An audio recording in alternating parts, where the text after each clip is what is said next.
Welcome, Seniesa Estrada. Here we are at for ESPN Deportes Digital. A big night on Friday, March 29th at the Desert Diamond Arena in Glendale, Arizona. On ESPN Plus, it will be Oscar Valdez against Liam Wilson. And then in the co-main event, Mexican American, Seniesa Estrada, that's you, against Costa Rican Yokasta Valle for the undisputed minimum weight world championship. So welcome, Seniesa, and it's great to see you. How are you feeling Thank before you for this fight? having me. I feel great. I feel really good. Training camp has been it's been awesome, and I've had a lot of fun in this training camp, even though it's been very exhausting. But yeah, I'm at the point where I'm just ready for fight week, and I'm just ready to step in the ring. This is a fight that has been long coming. It's a fight that a lot of people want to see, and I know you want to see, and you've been asking for it for a long time. So, how do you feel that it's finally going to happen? I feel great about it. I feel very happy about it and excited. It's a fight that I've been wanting to happen for the past couple of years because I've been wanting to be undisputed for a while now. But I'm actually happy that it is happening now and it didn't happen before because right now we're at a better time in women's boxing. So women's boxing has just gotten better over the last couple of years. So it's a perfect time. And I know some things were said or have been said on social media and everything in the past. Um, how are you coming in emotionally to the ring when you see Yokasta? Yeah, I have to be able to just, I mean, I haven't, during training camp, I haven't been um, angry or anything like that, or letting my emotions take over because that's one thing that you can't do. So I have just been completely focused on training hard and completely focused on becoming undisputed on March 29th. So yeah, there's been lots of back and forth leading up to the fight, but now the talking's over and it's just time for us to go in there. And a month ago, when the face off happened, and it was Top Rank and Golden Boy Promotions, Oscar de la Hoya made like a peace offering and gave you a hug and said, "It's water under the bridge." Tell us about that moment. Yeah, I think it was great because, like Oscar said, he's always getting hate from so many people and boxing fans on social media and stuff like that. So, the last thing he wants is to have any bad blood between him and I. The past is the past, and I'm happy where I'm at, and I think it's great that we can just move forward. And this is going to be a great rivalry. So you're unbeaten, 25 and 0, nine knockouts. And Yokasta also with a great record, 30 and 2, with nine knockouts as well. She's the WBO and IBF champion. You are the WBC, WBA, and Ring Magazine champion. She It turns out, I talked to her earlier today, and I thought that she was 2 inches taller. She says that's a mistake. You actually are both 5'2". um, Yeah, I did realize that when we faced off in person, even though she was wearing high heels and I was wearing tennis shoes, I still realized that the height differences were pretty much the same. And it's always difficult because with box rec, you don't know if the height is really accurate or not. Because I've fought fighters who during training camp I think they're a certain height, but then in person they're actually not. So yeah. but you do have a reach advantage, a greater reach of 63 versus 61.4. How do you think that will help you in the ring? I think that would definitely be an advantage if I use it the right way, which I plan on to. And Via, even though I do have the reach advantage, she throws very long punches, so her arms do seem like they are longer. So that's something that I have to try to that I've been working on to make sure that I don't that my defense is good and I don't get hit with those punches. You did say or tweet, right, that your right hand is healed completely. How has it been feeling lately?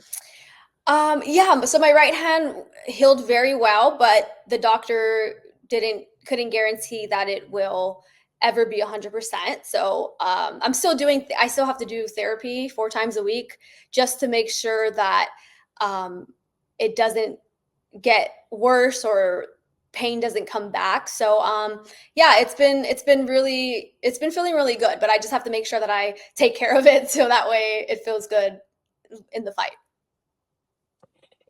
And, it's a rival that you know very well or have studied very well, Yokasta Valle. What do you think you have to do to beat her on the 29th? I just think I have to fight the way normally fight, but just even better, perfect everything that I do, perfect my footwork, perfect my defense, perfect my punches. And with that, I think by doing that, that's going to win me the fight. Um, and in terms of style, how do your styles compare as you have been doing your preparation now? With our styles, I think, she is a very aggressive fighter who throws a lot of punches. And I can also be aggressive and throw a lot of punches, fight on the inside, but also I have my footwork and my defense, and I can also box very well as well. So um, I know that she probably would want me to stay close to her and fight her in the inside so she can have her advantage. Um, but without giving away too much of the game plan, yeah, we'll see what I do that night. Both of you are 31 years old. Um, what do you think has changed, or is it a good thing, like a fine wine, after age 30 for you fighting? Um, you know, it it's been a long, slow career since I first turned pro. So Mhm. it kind of seems like I've been in the pros for like my whole life, it seems, because it was such a slow start because women's boxing wasn't where it is today. So um I'm just glad that, at 31, still being very young when it comes to fighting, that women's boxing has grown to where it's at now. And yeah, I feel good right now being able to just be in my prime and show the best performance of my career. Do you think that her being now with Golden Boy, and also with Gloria Alvarado, is that in any way an advantage? Does that give her any edge at all? Because you Um were there. no, I think it might give her more motivation being with Golden Boy Promotions. But besides an advantage, I mean, I don't think so. Okay.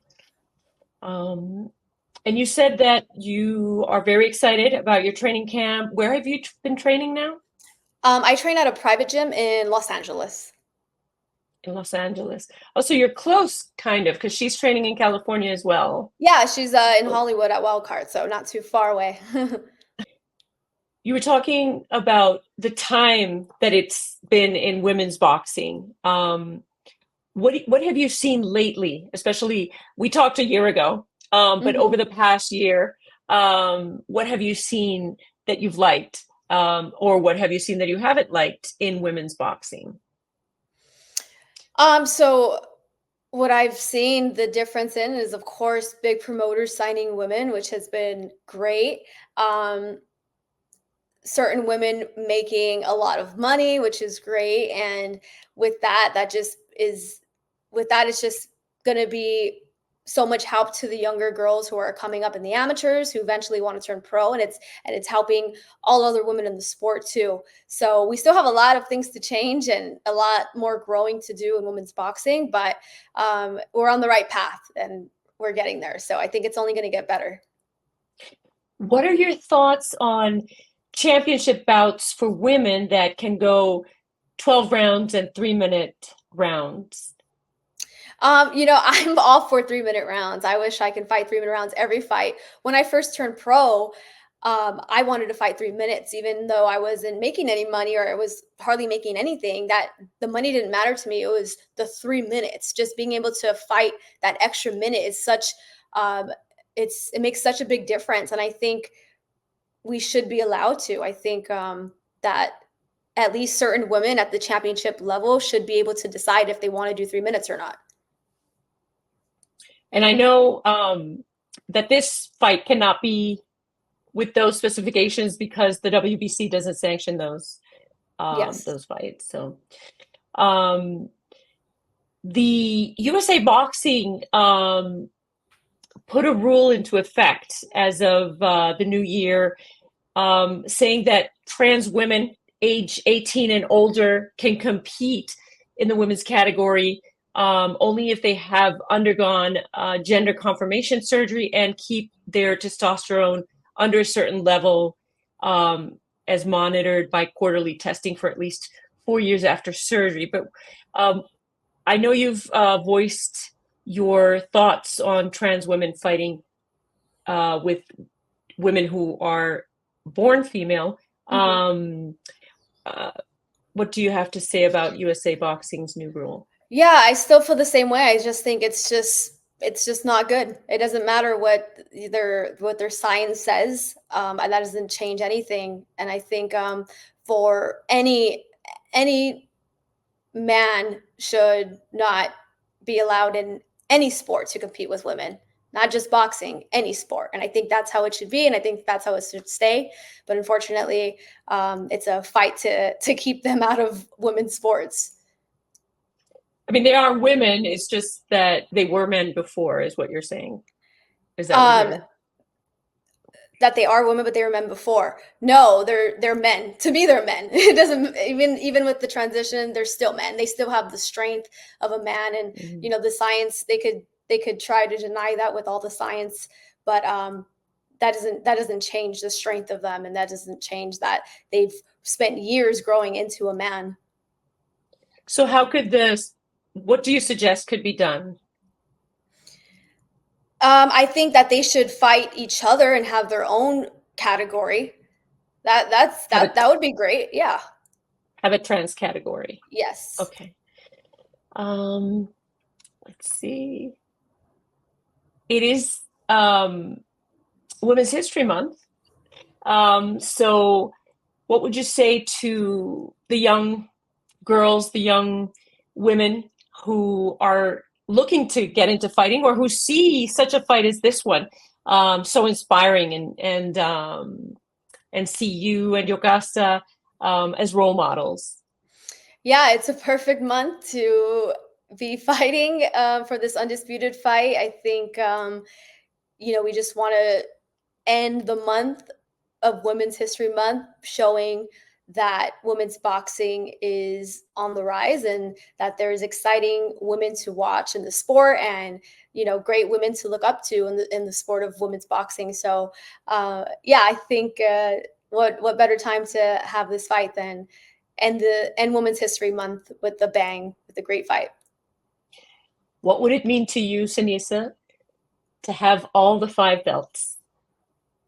Oh, it would mean everything to me. This is something that I've dreamed of since I was a little girl, and it's something that I've been wanting for many years. So I'm just so happy. I know I'm going to be so overwhelmed when that moment comes. So I've been thinking about it every day and you know, dreaming about it every night. So I just can't wait to make it happen.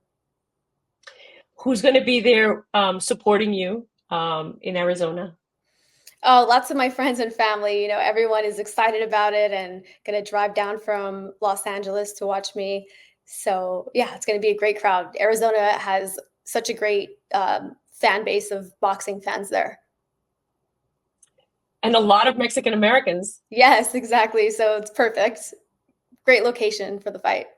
Can you say a quick promo for ESPN Plus so that people will watch you and Yokasta?